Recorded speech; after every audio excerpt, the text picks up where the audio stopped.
Marcos capítulo 15.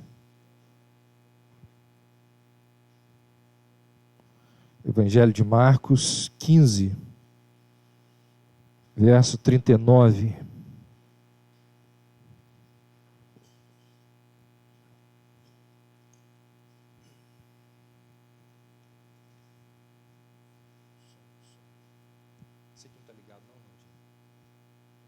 Liga ele para mim. Sem fio é melhor. Marcos 15, apenas o verso 39, som aí. Diz assim: o centurião que estava em frente dele, vendo que assim inspirara, disse: verdadeiramente este homem era o Filho de Deus. Eu acho essa daqui uma das declarações mais extraordinárias, na verdade, surpreendentes das Escrituras. Porque o que o centurião viu para falar o que ele falou? O que o motivou a dizer verdadeiramente este era o Filho de Deus? Ele está aqui diante da execução de um criminoso, não é isso? O império ali, os soldados estão executando um criminoso. E quais foram as últimas palavras? Quais foram as últimas palavras que esse criminoso disse? Olha o que diz aí o verso 34. A hora nona, clamou Jesus em alta voz: Eloi, Eloi, lama sabactani, que quer dizer: Deus meu, por que me desamparaste? Então perceba, é a execução de um criminoso que com as suas últimas palavras ele diz: por que o Senhor me desamparou, ó Deus? E apesar dele estar diante da execução do criminoso e de ouvir essas palavras de desespero, de lamento, ele vira e diz assim: verdadeiramente esse aí era o Filho de Deus. Esse comentário, feito nesse contexto, tem que chamar a nossa atenção. É impressionante isso. A Bíblia não diz o que levou o centurião a fazer essa afirmação. Mas nós sabemos o que Marcos estava pensando ao descrever essa cena aqui. Marcos pensou assim: eu vou fechar o meu evangelho com chave de ouro. Eu vou finalizar a minha obra com uma das maiores pérolas acerca da vida de Jesus. Eu vou fazer da afirmação desse homem o clímax da minha história. Olha que interessante.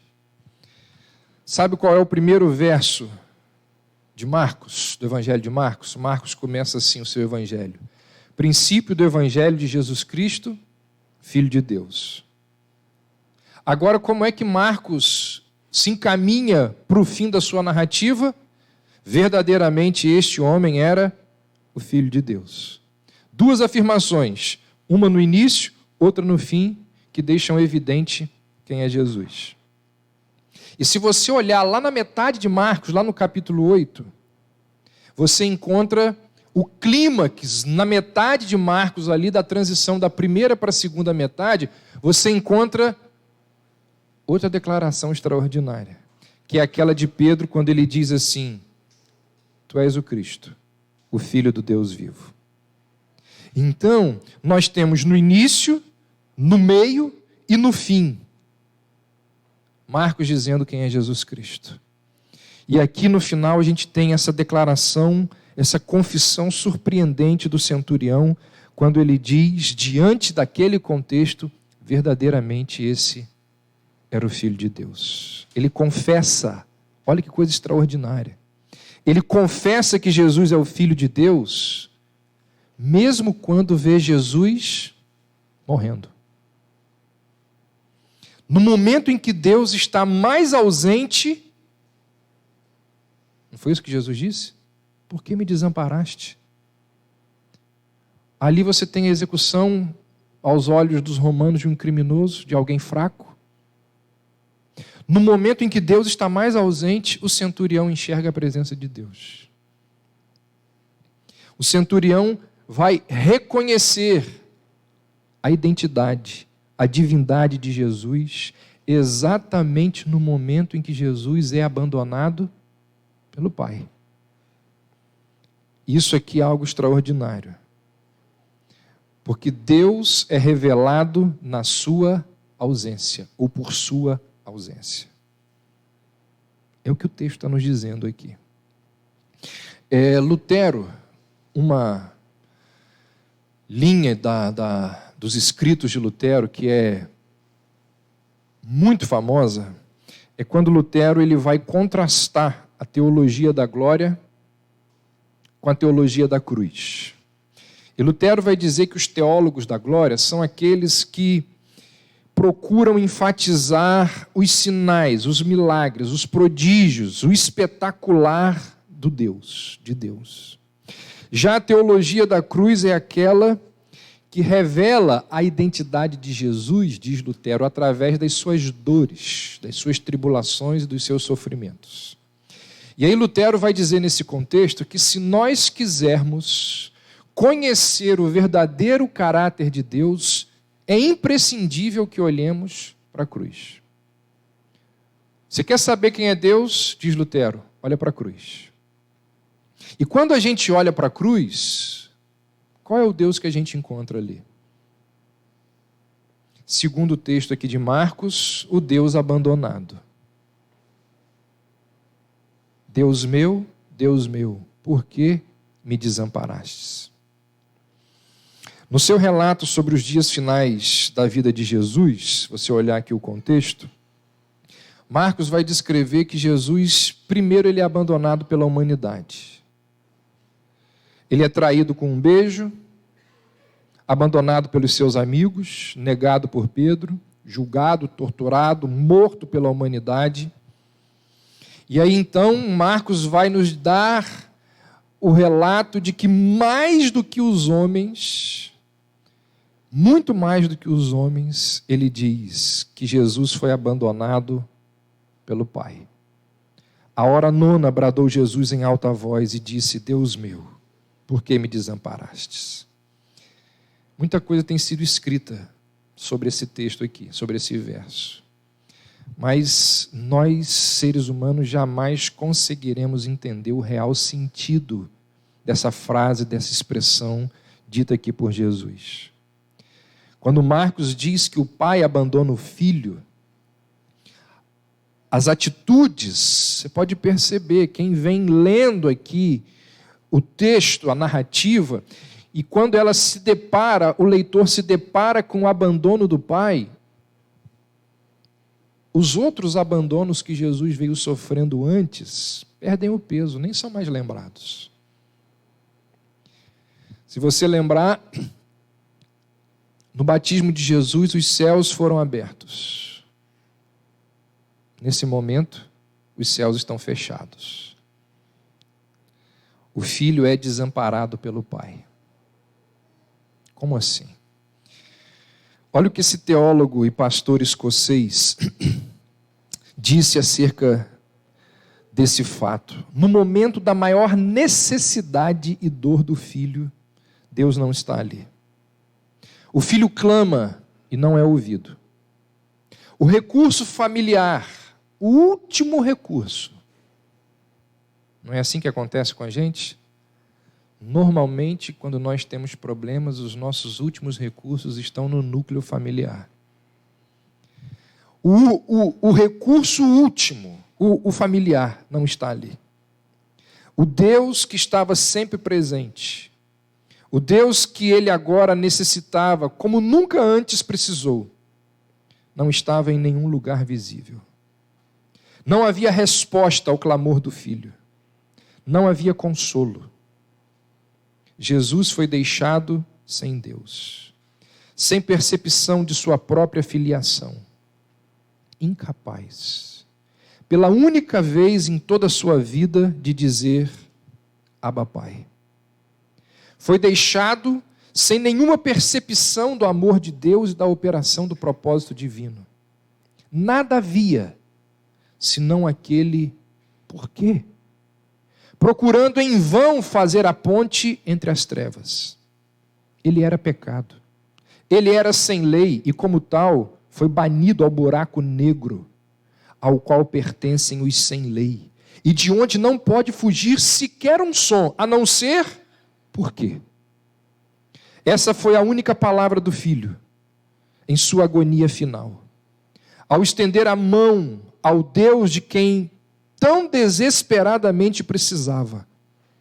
Mas enquanto o pecado, ele não conseguia discernir e de cuja presença ele era proscrito. Não havia acordo. Deus não poupou o seu próprio Filho. Uma lembrança aí do texto sagrado.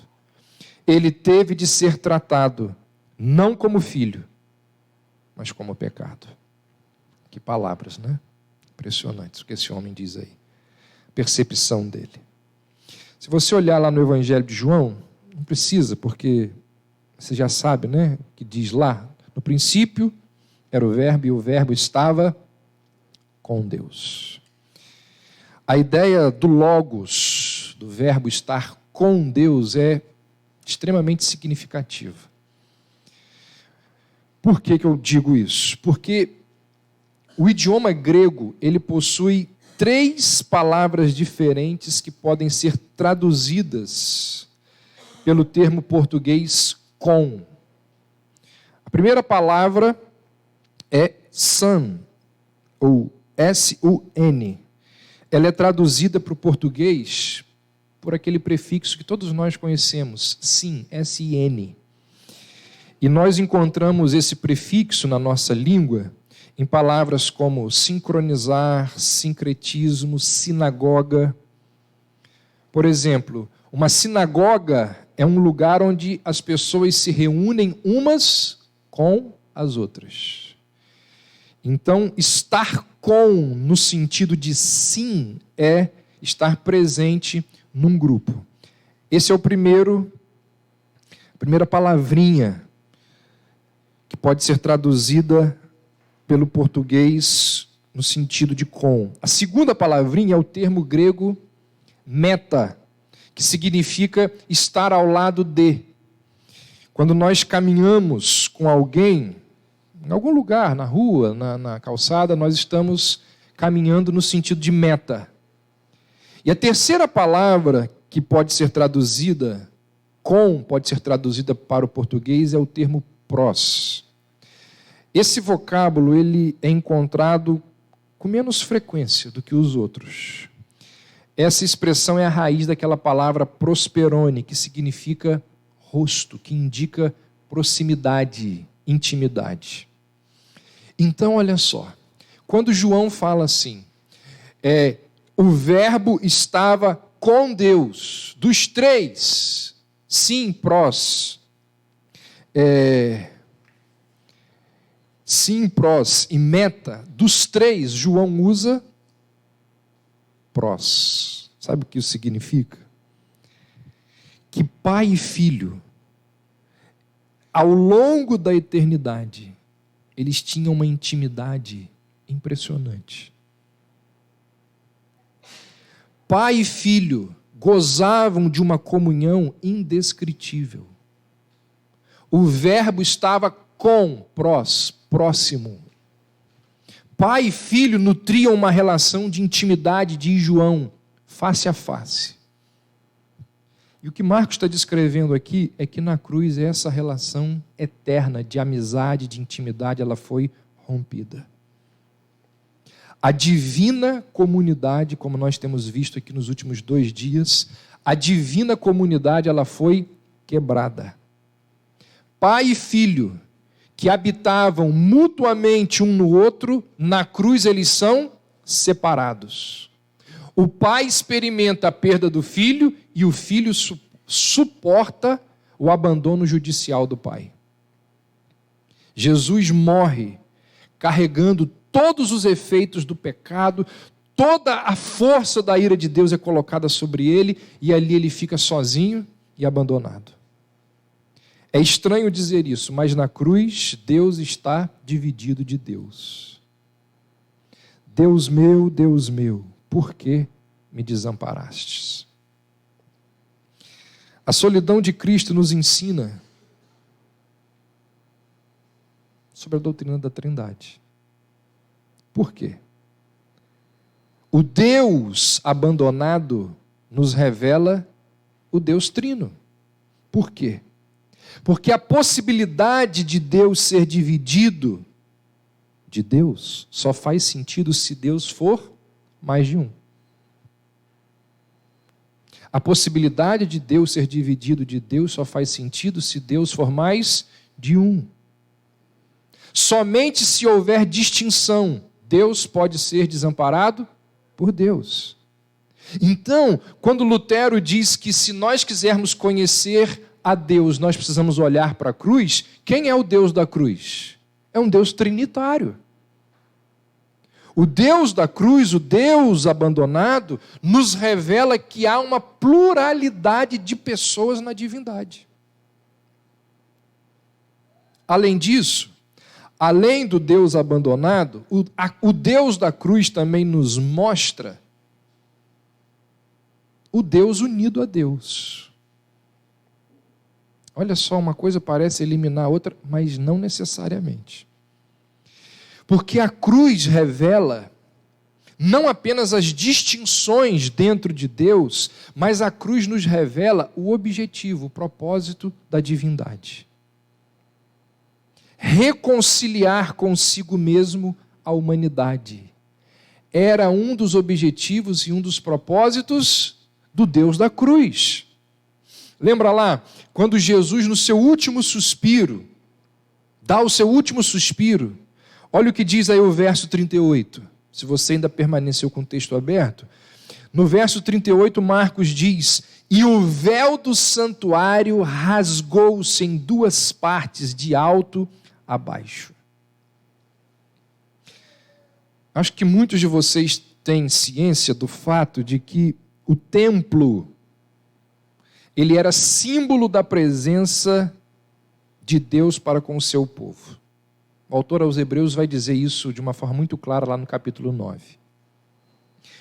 Contudo, apesar do templo ser símbolo da presença de Deus para com o seu povo, você também deve saber que a estrutura física do templo tinha um recado, transmitia um recado. A estrutura física do templo ensinava que era praticamente impossível alguém se aproximar de Deus. Lembra lá quando a gente tem aquelas primeiras aulas do Antigo Testamento, na escola bíblica dominical, a gente vai aprendendo que existia uma série de ambientes nos quais, progressivamente, somente certas pessoas tinham permissão e acesso de entrar. Tinha lá o pátio dos gentios, depois o pátio das mulheres, depois... E assim, limitando. E o lugar mais interior do templo, o Santo dos Santos, era separado do povo através do véu, onde só um homem, uma vez por ano, podia entrar. Esse véu separava todos da presença ali de Deus. Imagine um filme, pense aí num filme, onde os bandidos, Casa de Papel, aquela série, ou então um outro filme aí, onde os bandidos querem assaltar um banco. E existe ali naquela agência bancária uma série de medidas de segurança que mantém ali os ladrões longe do cofre. E aqueles assaltantes precisam passar por cada uma daquelas medidas de segurança. E o obstáculo final é ali aquela porta de aço impenetrável, que tem ali um complexo sistema de trancas. Esse era o véu do templo. Esse era o véu do templo. E a estrutura do templo, ela é uma lembrança gráfica de que pecadores não têm acesso à presença de Deus. Marcos diz que quando Jesus morre, toda essa estrutura se rompe. Marcos nos lembra que a cortina que separava Deus da humanidade se rasga de alto a baixo. Ou seja, o caminho para Deus havia sido aberto. Lembra o hino que a gente canta? O véu que separava já não separa mais. Agora, qual é o sentido disso aqui? Deus poderia ser conhecido e seria possível a todos os seres humanos se aproximar dele. Ou seja, separado de Deus, Jesus nos uniu a Deus. Quando ele é desamparado por Deus, ele está nos unindo a Deus. Enquanto o pai e o filho estavam sendo separados pelo abandono judicial paterno, na verdade, eles também estavam unidos num propósito comum: salvar pecadores como eu e você. Isso significa que a gente precisa, se é que nós temos essa ideia na nossa mente, tirar da nossa mente, porque não é bíblica, a ideia de um pai indisposto a perdoar sem a intervenção do filho. A nossa salvação, ela não é arrancada pelo filho mediante a relutância do pai. Não é isso que a Bíblia ensina. A obra do filho, diz João 3,16, começa no amor do pai. Quando começa a obra do filho? Quando Deus, o Pai, ama o mundo. A nossa salvação, ela é viabilizada com o preço daquilo que o Pai mais ama, o seu filho.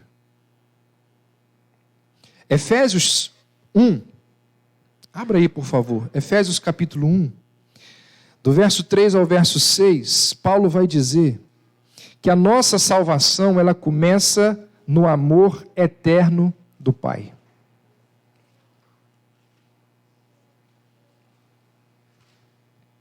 Olha o que ele diz aí: bendito seja o Deus e Pai de nosso Senhor Jesus Cristo, o qual nos abençoou com todas as bênçãos espirituais nas regiões celestes em Cristo, como também nos elegeu nele antes da fundação do mundo, para sermos santos e irrepreensíveis diante dele em amor, e nos predestinou para sermos filhos de adoção por Jesus Cristo, para si mesmo, segundo o beneplácito de sua vontade, para o louvor da glória de sua graça, a qual nos deu gratuitamente no amado.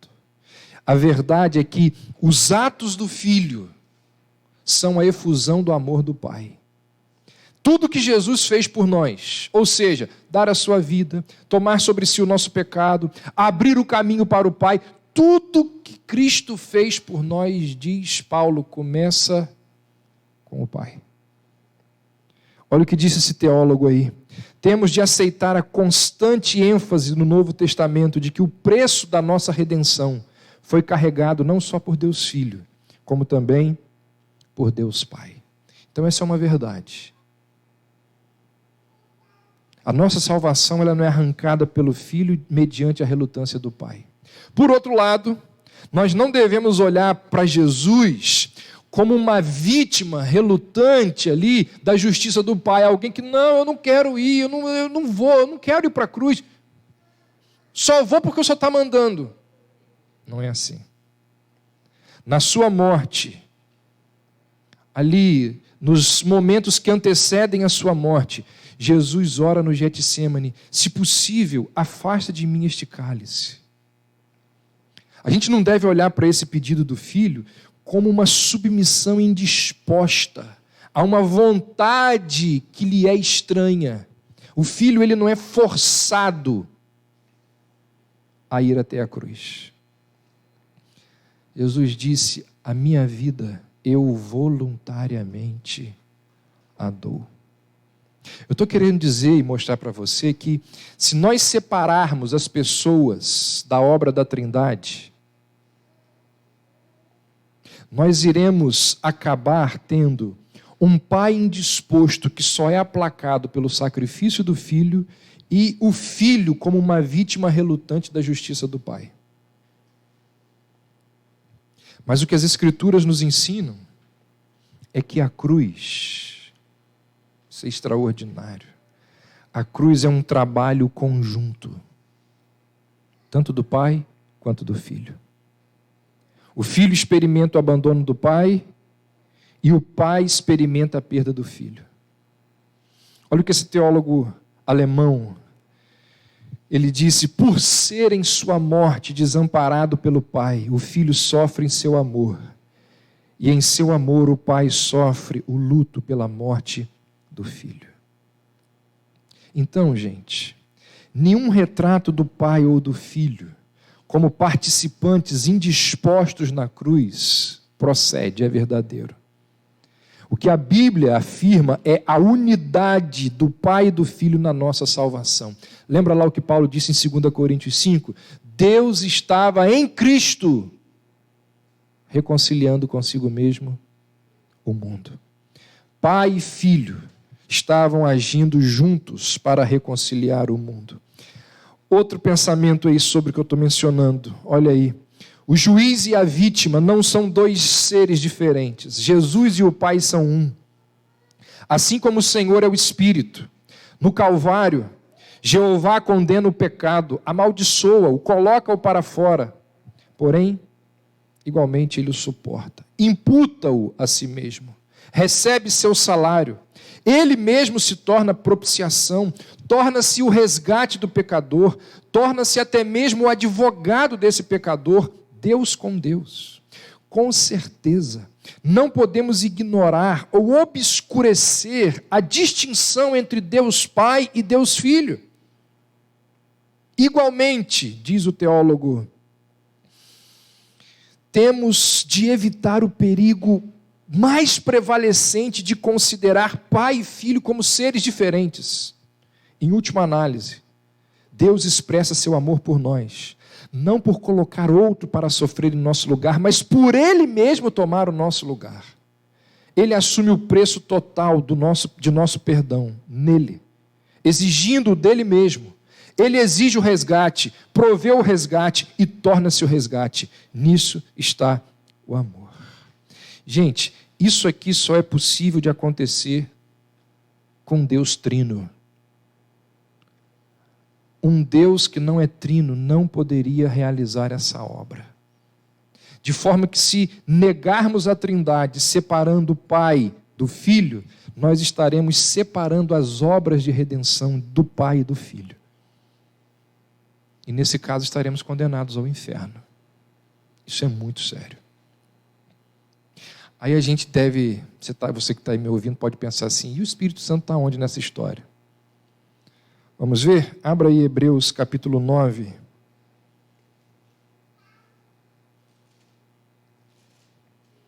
Hebreus 9, a partir do verso 11. Mas Cristo, tendo vindo como sumo sacerdote dos bens já realizados, por meio do maior e mais perfeito tabernáculo, não feito por mãos, isto é, não desta criação, e não pelo sangue de bodes e novilhos, mas por seu próprio sangue, entrou uma vez por todas no santo lugar, havendo obtido uma eterna redenção. Porque se a aspersão do sangue de bodes e de touros e das cinzas de uma novilha santifica os contaminados, quanto à purificação da carne, quanto mais o sangue de Cristo, que, pelo Espírito eterno, se ofereceu a si mesmo imaculado a Deus, purificará das obras mortas a vossa consciência, para servirdes ao Deus vivo. Até aí. No batismo, o Espírito Santo, a gente conhece lá o relato, ele vem sobre Jesus e concede a Jesus poder para desempenhar o seu ministério. E está com Cristo o tempo todo no seu ministério. Será que o Espírito iria abandoná-lo no momento da cruz? O autor aos Hebreus diz que não. Ele diz que pelo Espírito, Cristo ofereceu-se a si mesmo. Na cruz, Jesus é abandonado pelo Pai. Mas o Espírito Santo está lá, o capacitando a se oferecer ao Pai. Ele é abandonado pelo Pai, mas está sendo fortalecido pelo Espírito para continuar a obra de redenção. Olha o que disse Calvino: Cristo sofreu como homem, mas para que sua morte pudesse efetuar nossa salvação, ela veio mediante o poder do Espírito Santo. Lá no Getsêmani, Jesus orou usando aquela expressão Abba Pai. Essa expressão ela só aparece 3 vezes no Novo Testamento. No Getsêmani, Romanos 8 e Gálatas 4. Em Romanos e Gálatas, Paulo nos diz que essa oração é feita pelos crentes pelo intermédio do Espírito. Ou seja, será que isso não sugere que Jesus também, lá no Getsêmani, oferece a sua oração a Deus por meio do Espírito? Enquanto os discípulos estavam ali dormindo, Jesus ora porque ele é sustentado pelo Espírito. E pelo Espírito ele se submete à vontade do Pai. É o Espírito que conduz Jesus ao deserto, que também o conduz à cruz. O que começa no batismo pela operação do Espírito, termina na cruz pela operação do mesmo Espírito. E o que a Bíblia nos diz é que a obra do Espírito ela não se encerra na cruz. Vamos abrir rapidamente aí 1 Coríntios 2. Paulo diz assim, a partir do verso 2: Porque nada me propus saber entre vós senão a Jesus Cristo e este crucificado. E eu estive convosco em fraqueza e em temor e em grande tremor. A minha linguagem e a minha pregação não consistiram em palavras persuasivas de sabedoria, mas em demonstração do Espírito de poder, para que a vossa fé não se apoiasse na sabedoria dos homens, mas no poder de Deus. O que Paulo está dizendo aqui? Que a aceitação da mensagem do Cristo crucificado é obra do Espírito Santo nas nossas vidas. Quem nos convence do pecado? Quem nos convence de que Cristo é o nosso Senhor e Salvador? O Espírito Santo. Paulo nos diz que o Cristo crucificado, ele é revelado não pela sabedoria do homem, mas pela atuação do Espírito Santo. Ou seja, somente a fé percebe a loucura da cruz, a verdadeira sabedoria de Deus. Quando a cruz é pregada, os homens, pelo poder do Espírito, confessam Jesus como Senhor. Então, disse Lutero, se você quer conhecer a Deus, olhe para a cruz. Na cruz você vê o Deus abandonado. Na cruz você vê o Deus que nos une a Deus. Na cruz você vê a atuação do Espírito Santo sustentando Jesus Cristo. Se você quer conhecer a Deus, olha para a cruz, e na cruz você vai ver um Deus trinitário. A cruz nos mostra a unidade da Trindade. Pai, Filho e Espírito Santo estão unidos num único propósito: salvar gente mesquinha e pecadora como eu e você.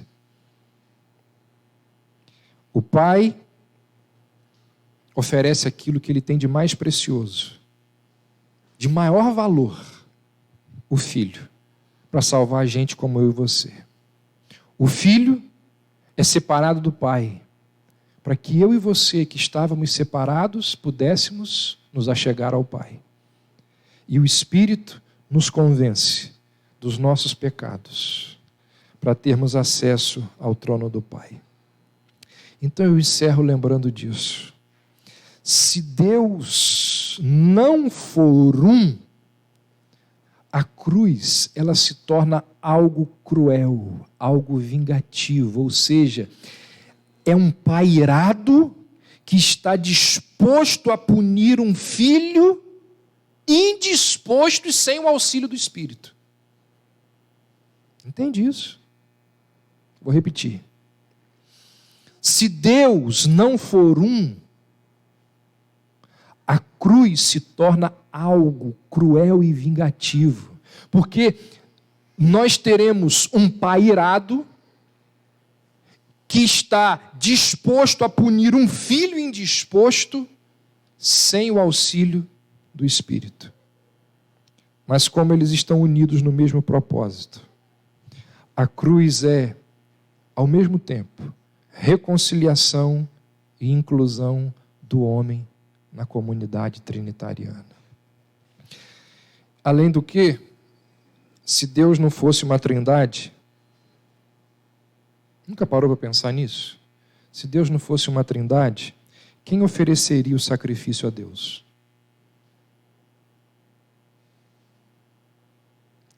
E se Deus o fosse oferecer, o Deus mono, o Deus que não é trinitário, se ele fosse oferecer, quem receberia? Então, o que a gente tem aqui, nesse texto final de Marcos, nesse momento extraordinário aqui da vida de Jesus e o ápice do Evangelho de Marcos?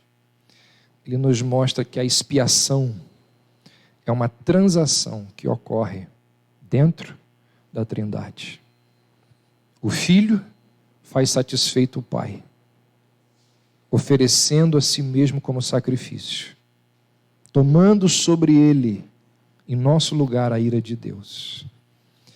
E o que a Bíblia nos diz, portanto, é que Pai, Filho e Espírito Santo estiveram e ainda estão envolvidos na maior obra que existe no universo: salvar pessoas pecadoras como eu e você. Não existe nenhuma obra no universo maior do que essa. Nenhuma. Porque salvar gente pecadora, mesquinha, cheia de defeitos, cheio de incoerências, como eu, como você, é uma coisa que somente Deus é capaz de fazer. E não por acaso os três, né, estão presentes nessa obra extraordinária. Vamos orar? Senhor Deus, nós te louvamos e te agradecemos por tão grande salvação. Te louvamos, ó Santíssima Trindade, por aquilo que fizeste, por aquilo que fazes e por aquilo que um dia farás de forma definitiva. Louvado seja o teu nome, ó Deus Trino, Pai, Filho e Espírito Santo. Nós te louvamos, porque santo é o Senhor, grande é o Senhor, bondoso é o Senhor. Seja engrandecido, ó Deus, nas nossas vidas. Recebe o nosso louvor e a nossa adoração, em nome de Jesus.